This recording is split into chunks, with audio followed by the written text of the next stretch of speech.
ദേ ഈ കാണുന്ന വീട്ടിലാണ് ഞങ്ങൾ മാനേറ്റോൾ ഐലൻഡിൽ താമസിച്ചത്. പുറത്തുനിന്ന് കാണുമ്പോൾ നമ്മുടെ ഇംഗ്ലീഷ് പ്രദർശനമേലൊക്കെ കാണുന്ന പോലത്തെ ഒരു വീടായിരുന്നു കേട്ടോ. അവിടെ നവീൻ്റെ പേര് കണ്ടപ്പോൾ ഞങ്ങൾ ശരിക്കും ഞെട്ടിപ്പോയി. എങ്ങനെ അവർക്ക് ഈ പേര് കിട്ടി? എന്തായാലും ഈ വീട് നല്ലൊരു അടിപൊളി വീടായിരുന്നു. ഭയങ്കര പേടിയാവുമെങ്കിലും നല്ല നീറ്റ് ആൻഡ് ക്ലീൻ ആണ്. പഴയ വീടാണ്, എന്നാലും കുഴപ്പമില്ല. പക്ഷേ ഈ കോറിഡോർ കണ്ടപ്പോൾ അവിടെ ഞാൻ നിൽക്കുന്നത് പോലെ എനിക്ക് തോന്നി. 3 ബെഡ്റൂമും ഒരു ബാത്റൂമും ആയിരുന്നു ഈ വീട്ടിലുണ്ടായിരുന്നത്. പിന്നെ ഒരു ഹാള്, കിച്ചൺ എല്ലാം അറ്റാച്ച്ഡ് ആയിട്ട്.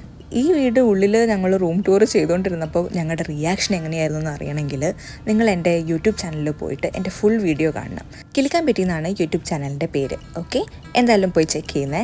അപ്പോൾ ഇനി ബാക്കി വിശേഷമായിട്ട് പിന്നെ കാണാം. ഇവിടെ രാത്രി കിടക്കാൻ പറ്റൂല.